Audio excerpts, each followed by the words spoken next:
दर्शकों, क्या आपने कभी सोचा है कि घर सिर्फ दीवारों का नहीं होता, बल्कि उसमें बसती हैं यादें, रिश्ते और वो मुस्कानें जो पीढ़ियों से जुड़ी होती हैं। जी हाँ दर्शकों, लेकिन जब बात आती है हिस्सेदारी की, तब यही घर विवाद की वजह बन जाता है और उस वक्त जरूरत होती है सही कानून के समझ की, जिससे हमें न्याय तो मिले साथ ही रिश्ते ना टूटे। बिल्कुल। और आज हमारे लीगल सेगमेंट में हम बात करेंगे चल और अचल संपत्ति के कानूनी बंटवारे के बारे में, ताकि हर हकदार को उसका हक मिल सके। और इस पर बातचीत करने के लिए आज हमारे साथ हैं advocate Ashutosh Lohia ji, Delhi high court and supreme court of India से। आपका बहुत बहुत स्वागत है डीडी मॉर्निंग शो में सर। धन्यवाद, नमस्कार। स्वागत है सर। और सबसे पहले हम जानना चाहेंगे कि संपत्ति की बात हो रही है, हिस्सेदारी की बात हो रही है, तो कानूनी दृष्टि से चल संपत्ति की परिभाषा आखिर क्या है?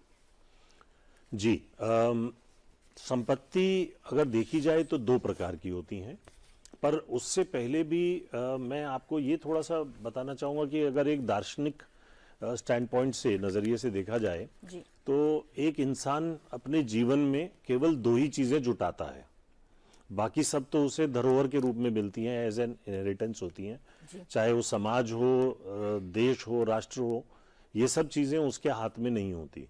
वो सिर्फ दो चीज़ों को जोड़ सकता है अपने जीवन में, जो चुनाव करता है जिनका। वो दो चीज़ें हैं, एक परिवार जिसका चुनाव करता है वो, और दूसरा संपत्ति। अब संपत्ति दो प्रकार की होती है, चल और अचल, यानी कि मूवेबल और इमूवेबल। तो अगर हम इनकी परिभाषा में जाएं तो आमतौर पर चार मुख्य कानून माने जाते हैं हमारे यहाँ पर। उन चार कानूनों की परिभाषा यह है कि जो भी अचल नहीं है वो चल है, यानी कि जो भी इमूवेबल नहीं है वो मूवेबल है।